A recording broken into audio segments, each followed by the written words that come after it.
Now at 5, 53 counts, and a jury finds Mark Ray Leonard guilty on all counts in the deadly Richmond Hill explosion. Live team coverage from South Bend and the Richmond Hill neighborhood.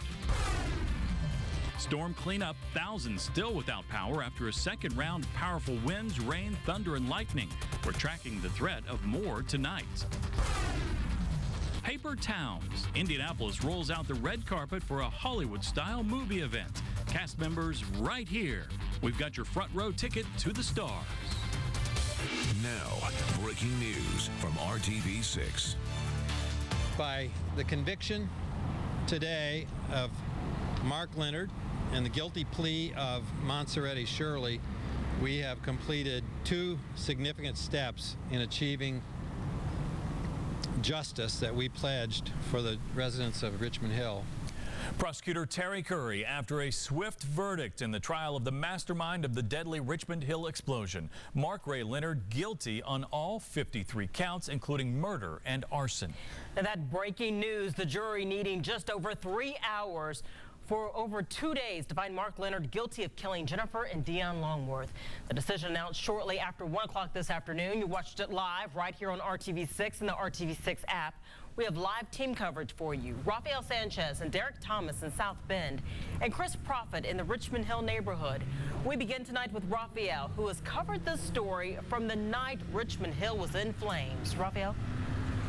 And that was an unforgettable night, and today an unforgettable day. Relief is the word from the victims' families and the homeowners in Richmond Hill after that jury convicted Mark Ray Leonard on all 53 criminal counts. No one expected that this verdict would come so soon, so fast against Leonard. But the jury sending a clear message that they believed that Mark Ray Leonard murdered Dion and Jennifer Longworth and was responsible for the $4 million in damage to the homes there on the city's south side in the Richmond Hill subdivision. The jury finding him guilty on all 53 counts.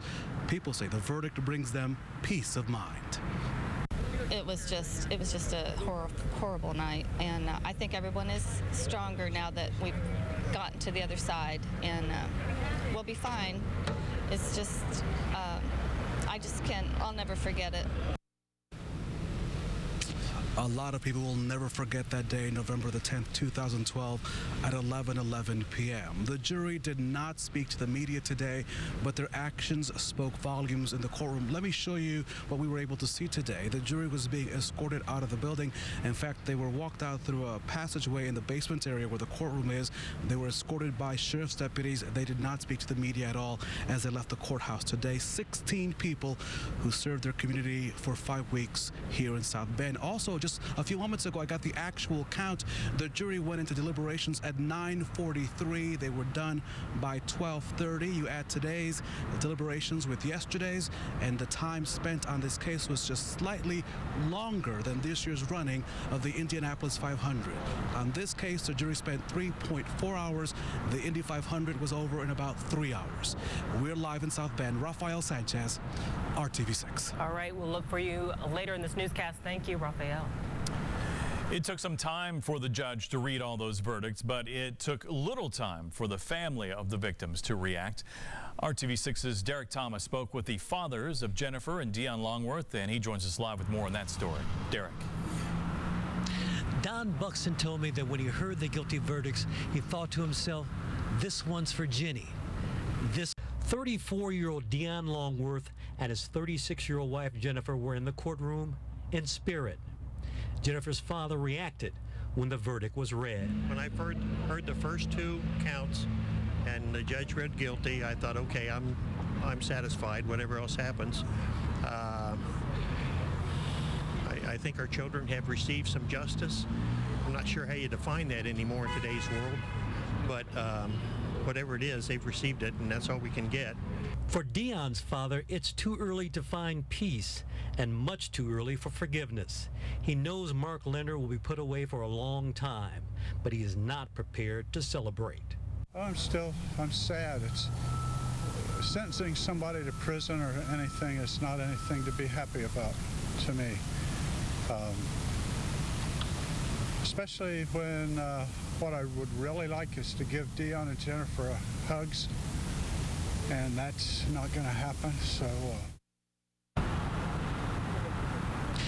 Don Buxton told me that he's going to go home, hug his wife, his 2 kids, and his grandkids. And he says they're not going to have a party, but they're going to shed maybe a tear or 2.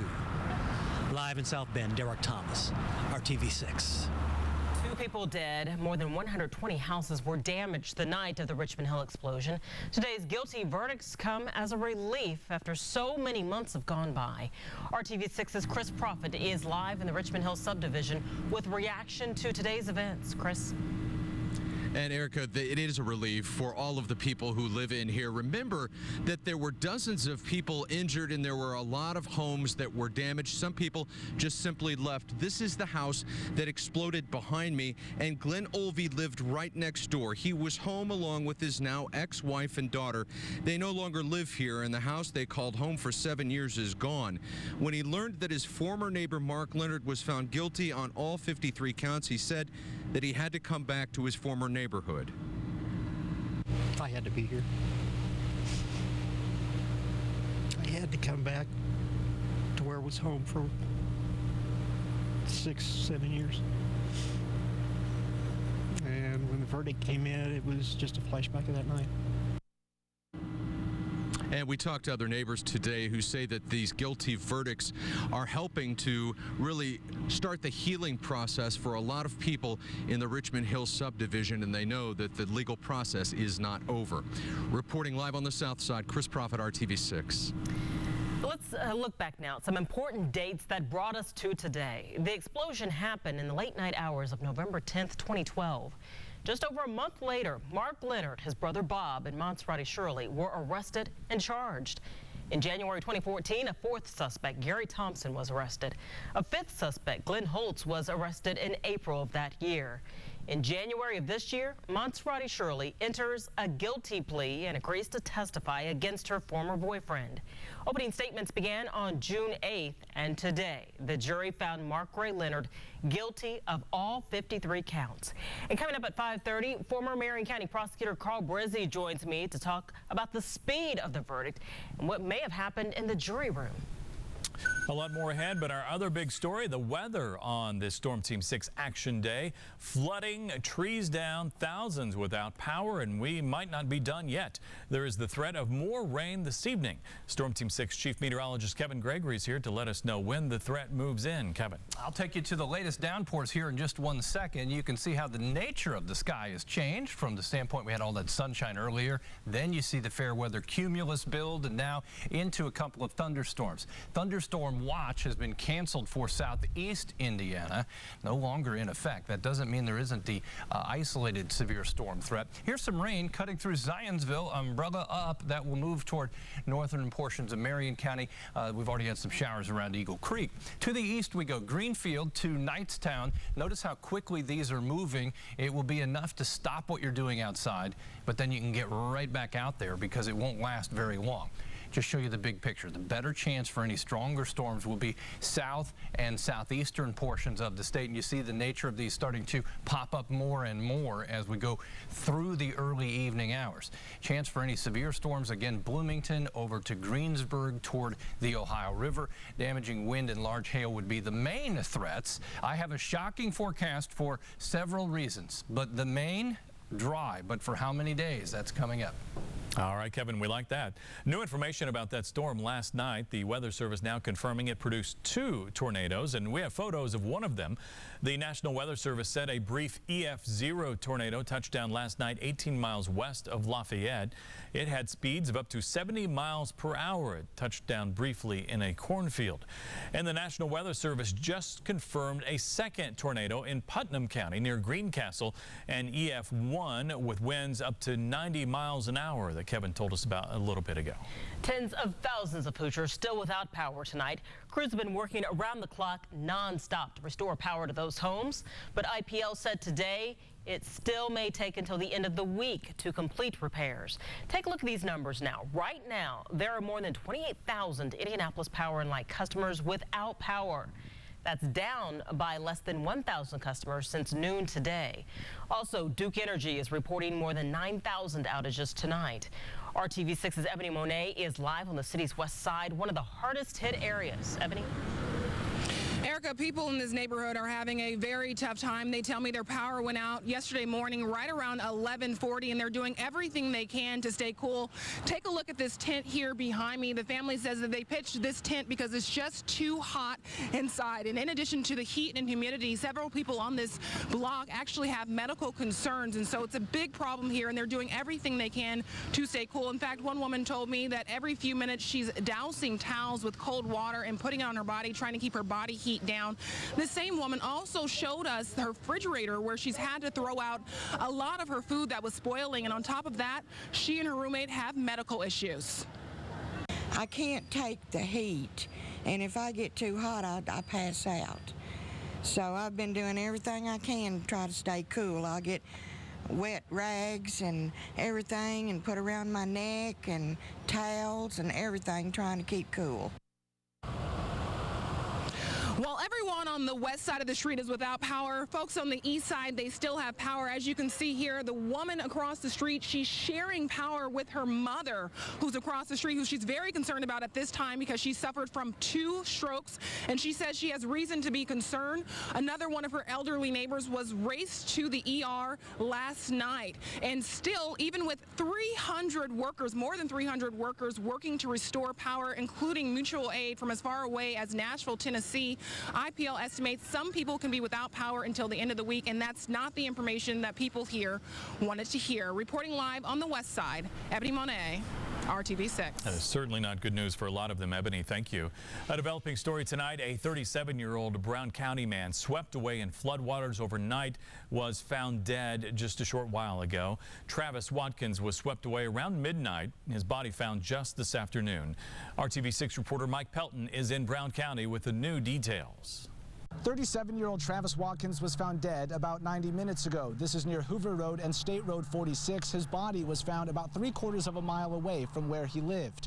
Now, family members tell us Travis Watkins went to check on his grandmother around midnight as nearby Gnawbone Creek was overflowing. The small bridge was damaged, so he tried to cross over when the water became too much to handle. Today, the DNR, Brown County Sheriff's Department, and Nashville Fire and Police waded through the knee-deep water trying to find him. They did this afternoon. And earlier, we spoke to his sister, who says he is a great guy.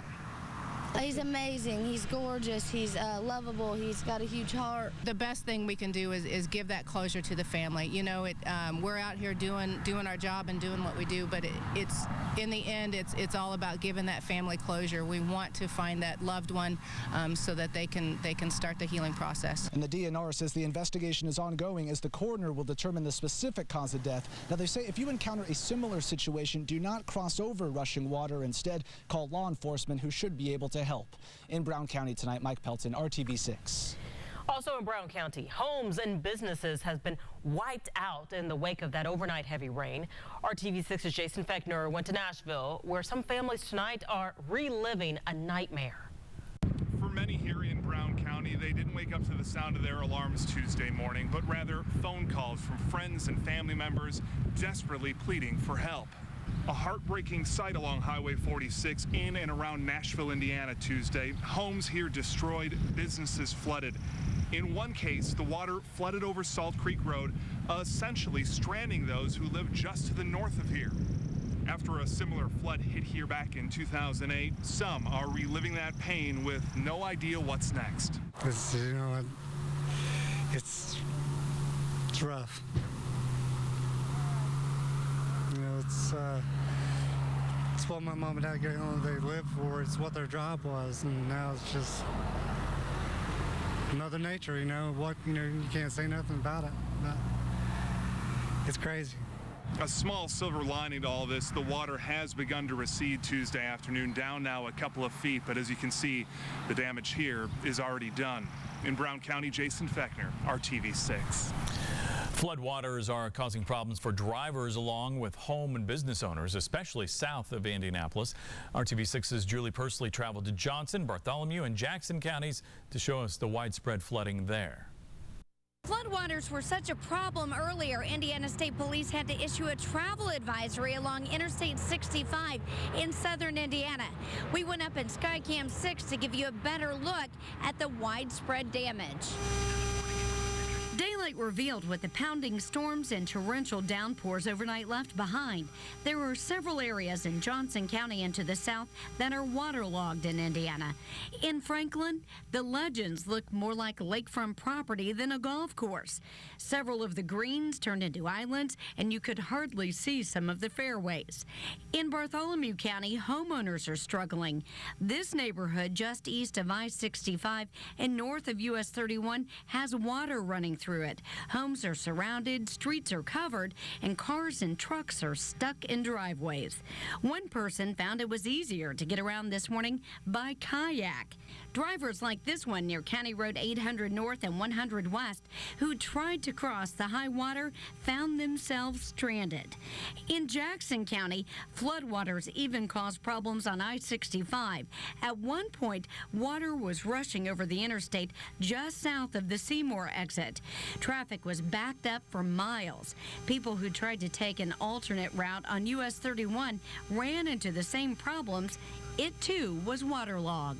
Indiana State Police have since lifted that travel advisory in Jackson County. But first responders are reminding you, if you approach a flooded roadway, turn around, don't drown.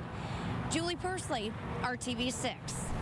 And if you've been affected by this week's storms and power outages and you need some help, the Red Cross is inviting you to come to one of their emergency shelters. You're invited to come for snacks, meals, or even an overnight stay at their Indianapolis headquarters on East 10th Street. You're also welcome to charge any electronics or medical devices there. Other shelters located around the state are in Jay, Brown, Wells, and Jefferson counties. Some positive news to bring you tonight on where the city's violent crime rate is trending, and it is down. Numbers released today by the Department of Public Safety tell us that the number of non-fatal shootings this year has declined. So far this year, Indianapolis has recorded 255 shootings compared to 267 non-fatal shootings for the same period last year. And the numbers are even more encouraging on the homicide rate. We've had 58 murders this year compared to 74 murders for the same time period last year. We have to really look at these systemic issues that's leading to crime. When you look at the mental health issues, the poverty issues, those individuals in hunger, we're dealing with all those issues as well because we're equally committed to long-term success. And the public safety director also says that violent crime in the 6 focus areas has declined slightly. Those 6 focus areas have been identified as the city's highest crime neighborhoods.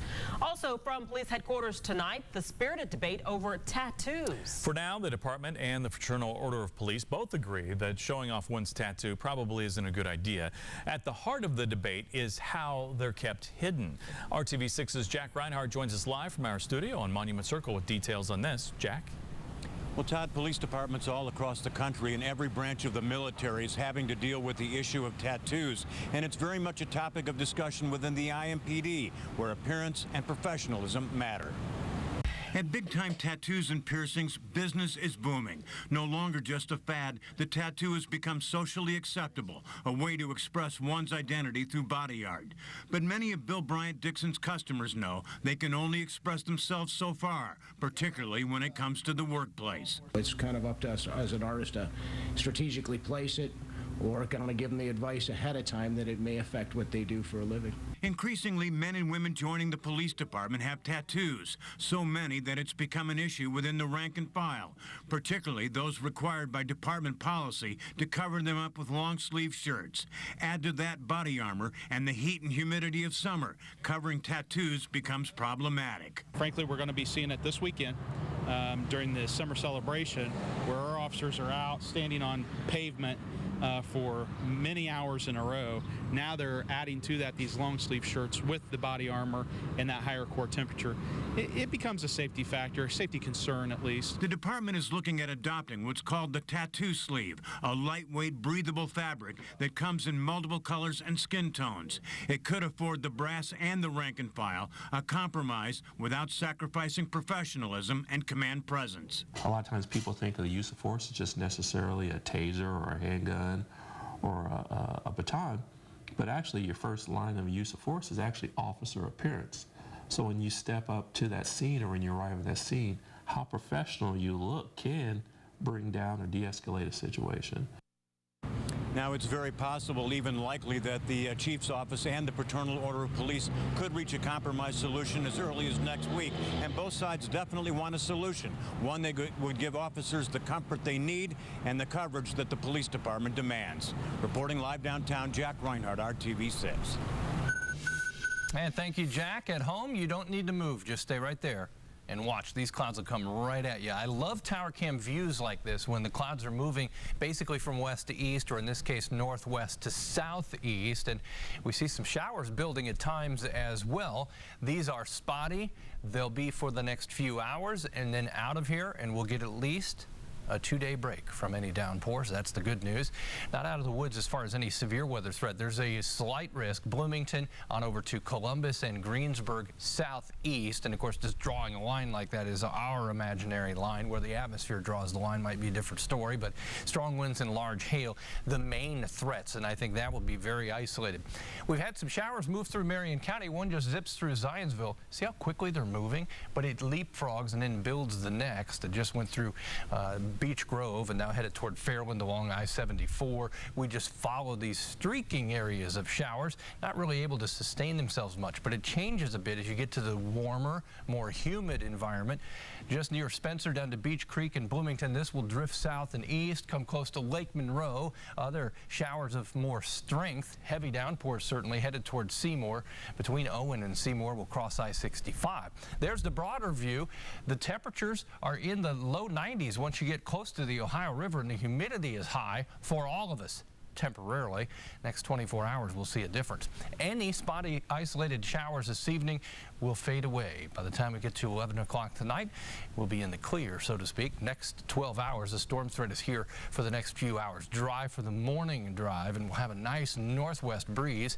We have that already. Northwest at almost 20. 86 current temperature. Sunsets at 9:13.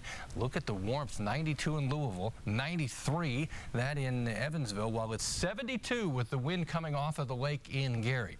For us, the absence of color over Indiana means we're not expecting storms. No severe risk during the day tomorrow as we get a little drier air mass and enjoy a couple of dry days in central Indiana. Here's 7-day planner, and plan on 2 dry days coming up Wednesday and Thursday. Lower humidity, but the more comfortable it feels the next 48 hours, the more uncomfortable it will feel as you get toward the weekend. Right around 90, it's going to feel more like New Orleans than Indianapolis. A real tropical feel as the humidity level goes way up here. Yeah, way up there. But it'll be a party if it's like New Orleans. There you go. Thank you, Kevin. A ride that left nearly a dozen people in midair. And now the Indianapolis Zoo says it's uncovered why the Skyline stopped in mid-ride. That answer and when it might reopen after the break. The Indianapolis Zoo's Skyline is almost back in business. Yeah, zoo representatives say the ride that left nearly a dozen passengers stopped in midair last month could reopen within the month. Since that rescue, the ride has undergone several evaluations by engineers in Wisconsin and Switzerland. Their investigation reveals that an oversensitive breaker in the motor tripped, causing the ride to stop. Safety is our primary concern in everything we do. So we will test and continue to test.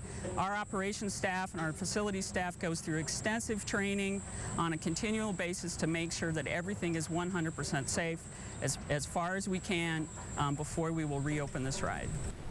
Zoo representatives tell us the issue's been repaired, and they're also working to install 2-way radios in each of the ride's gondolas, allowing guests to communicate with operators. All right, we're following that Richmond Hill verdict today. Former prosecutor Carl Brizzi talks about the speed in which the jury's decision was made. A lawsuit now filed against the Department of Child Services. One employee says they're working in unsafe conditions. The cleanup, it is far from over. That rainfall overnight causing major problems on the roads and at home. Where we are in recovery from those storms coming up. Ready to greet the cast and hometown author of Paper Towns on the red carpet? Today, hundreds lined up for an exclusive sneak peek at the crew's movie release.